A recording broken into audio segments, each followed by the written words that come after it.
Good morning friends and welcome back to the channel. So I hope you all are doing well. So today we'll be discussing about the topic that is your World Heritage.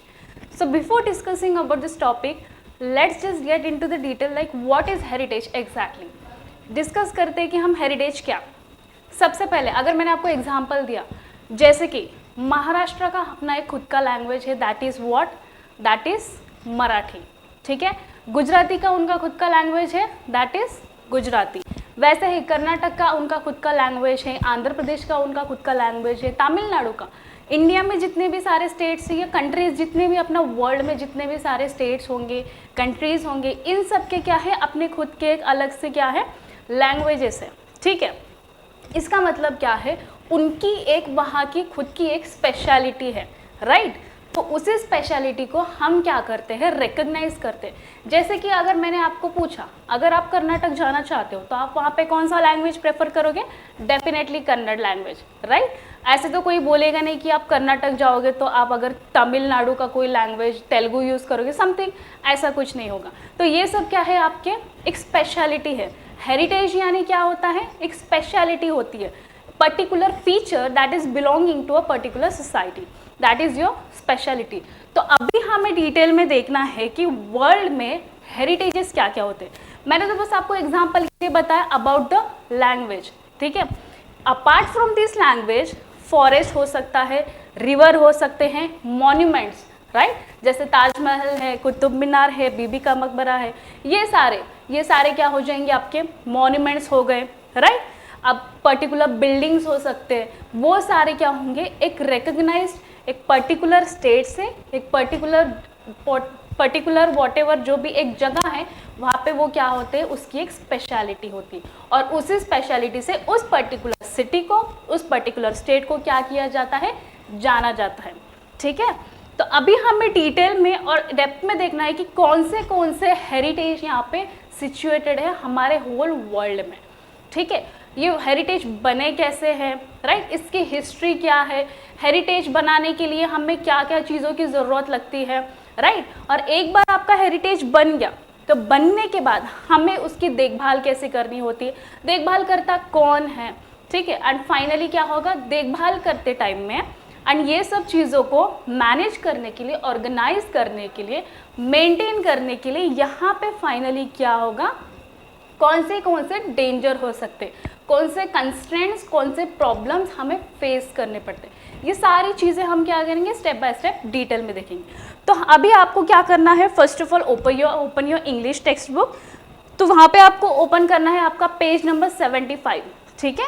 वहाँ पे आपका रहेगा chapter number 2.6 that is your world heritage. Okay. So coming to the very first sentence, a World Heritage is a site determined by the United Nations Educational, Scientific and Cultural Organization. ये जो भी World Heritage है इसे किसने determine किया गया है, एक पर्टिकुलर ऑर्गेनाइजेशन ने, उसका नाम है यूनेस्को. यूनेस्को का फुल फॉर्म क्या है यहाँ पर, United Nations educational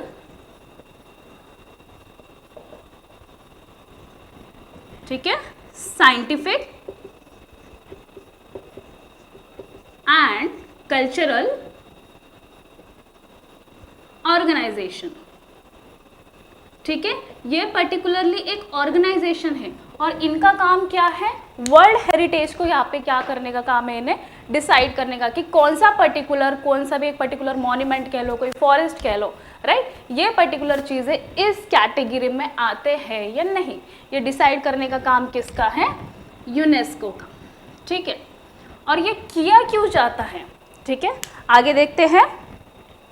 UNESCO to have significant cultural और natural importance to humanity, right. अगर आपकी कोई स्पेशलिटी है आपके एरिया की तो उसका इम्पोर्टेंस क्या है, सिग्निफिकेंस क्या है. जैसे बहुत सारे किले हैं, राइट, बहुत सारे फॉरेस्ट है, बहुत सारे मॉन्यूमेंट्स है, राइट. तो ये सारी चीज़ें क्यों डेवलप किए गए थे, पहले के एजेस में, अर्ली एजेस में क्या होता था, जो भी हमारे एम्परर्स होते थे, राइट, जो ये सारे एम्परर्स वगैरह क्या करते थे, वर्ल्ड वॉर्स करते थे, उस जगह पर रहते थे और उस जगह को उस पर्टिकुलर एम्परर के नाम से जाना जाता था, है ना। तो इस वजह से उसकी हिस्टोरिकल सिग्निफिकेंस, उसकी स्पेशलिटी क्या होती है, क्योंकि वहाँ पे वो पर्टिकुलर XYZ या फिर कोई भी एम्परर रहते थे, वो राज करते थे, राइट। इस तरीके से हिस्टोरिकल एंड नेचुरल सिग्निफिकेंस हमने क्या किए यहाँ पे इवॉल्व किए हैं। उसकी मदद से यूनेस्को ने कुछ कुछ ऐसे साइट्स को क्या किया है, यहाँ पे वर्ल्ड हेरिटेज के कैटेगरी में इन्वॉल्व किया, ठीक है। As such, the sites are protected and maintained by the International World Heritage Program, which is administered by the UNESCO World Heritage Committee, ठीक है। अभी ये जो भी साइट्स इसमें आएंगे, जो भी यहाँ पे लोकेशंस, जो भी साइट्स, जो भी मॉन्यूमेंट्स वगैरह इस कैटेगरी में इंक्लूड होंगे, वो कौन ऑपरेट करेगा, एडमिनिस्टर कौन करेगा, ऑर्गेनाइज कौन करेगा, उसे आप देख सकते हो इंटरनेशनल वर्ल्ड हेरिटेज प्रोग्राम कौन करेगा, उसे इंटरनेशनल वर्ल्ड हेरिटेज प्रोग्राम। और ये किसके अंडर आते हैं, ये आते हैं under UNESCO world heritage committee, ठीक है। अभी जैसे कि अगर मैंने आपको एग्जांपल के तौर पे समझाया, आपने क्या किया, कोई एक आपका घर आपने क्या किया, कंस्ट्रक्ट किया, एक बिल्डिंग कंस्ट्रक्ट की है, ठीक है। बिल्डिंग कंस्ट्रक्ट करने के बाद उसे ऐसे ही छोड़ते हो क्या, नहीं ना, हमें क्या करना पड़ेगा, उस बिल्डिंग की देखभाल करनी पड़ेगी। कब तक देखभाल करनी पड़ेगी, जब तक वो प्रॉपरली 100% ना हो जाए। पेंटिंग होने के बाद बेस से लेके टॉप तक जब तक नहीं बनेगा ठीक से, बनने के बाद भी, और हमेशा हमें क्या करना पड़ेगा, हमारी घर की देखभाल करनी पड़ेगी। जैसे कि आप क्या करते हो, घर को साइमल्टेनियसली क्लीन करते हो, राइट, घर को क्लीन करते हो, धूप से बचाते हो, राइट। और बहुत सारे फॉर एग्जांपल रेन, बहुत सारा बारिश आने लगा, तो उस टाइम पे आप यहाँ पे क्या करते हो, प्रोटेक्ट करते हो घर को, राइट। तो ये प्रोटेक्ट क्यों करते हो, क्योंकि वो जो प्रॉपर्टी है वो आपकी खुद की है, और आपकी व्हाट वी से, अगर आपको दिखाना है कि हम कहाँ रहते, तो हाँ कि ये है मेरा घर, मैं यहाँ पे रहता हूँ, ठीक है। तो वो किससे जाना जा रहा है, जो भी प्रॉपर्टी है वो आपकी प्रॉपर्टी है, राइट। और साइमल्टेनियसली सिमिलरली यहाँ पे मैं क्या कह रही हूँ, जो घर है वो क्या है, फॉर एग्जाम्पल ताजमहल है, ठीक है। और घर किसको बिलोंग करता है, आपको बिलोंग करता है। तो मतलब ताजमहल किसको बिलोंग करता है, आगरा को बिलोंग करता है। तो यहाँ पे एक कमिटी होती है जिसका काम होता है उस पर्टिकुलर ताजमहल को अच्छे से प्रोटेक्ट करना एंड मेंटेन करते हुए रखना, ठीक है। ये उनका काम होता है। वो कौन करता है, international world heritage programme, right. और ये किसके अंडर आता है, UNESCO world heritage committee. Basically ये कमिटी होती है, उनका काम क्या होता है, इस पर्टिकुलर ऑर्गेनाइजेशन के थ्रू, प्रोग्राम के थ्रू आपके जो घर हैं या जो मॉन्यूमेंट्स है या जो साइट्स है उसे क्या करने का रहेगा काम, उसे मेंटेन करने का काम रहेगा, ठीक है। Because world heritage sites are places that are significant culturally and naturally, they vary in the type and include forest, lakes, monuments, buildings and cities.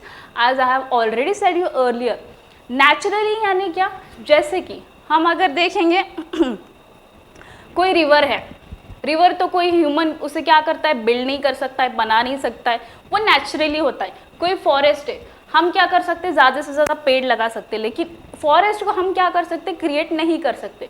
तो एक क्या है, नेचुरल आउटपुट है। साइमल्टेनियसली कल्चरल आउटपुट, कल्चरल में हम यहाँ पे क्या क्या चीज़ें इंक्लूड करेंगे, जैसे कि मॉन्यूमेंट, ठीक है, कोई स्टैचू कह लो, ठीक है, स्टैचू ऑफ लिबर्टी नेचुरली होता है क्या, नहीं होता है, राइट। उसे ज़मीन या एनवायरनमेंट या अर्थ प्रोड्यूस नहीं करता, उसे कौन बनाता है, इंसान।